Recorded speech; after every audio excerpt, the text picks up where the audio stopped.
Ngayong araw guys ay magmimekaniko ako ng motor kasi dati akong makina tapos professional driver's license.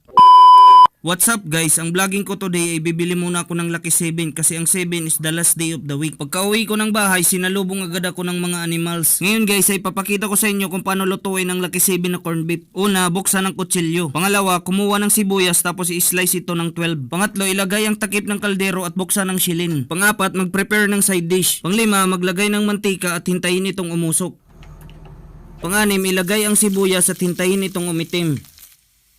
Panghuli, ilagay na ang Lucky 7 at hintayin itong maluto.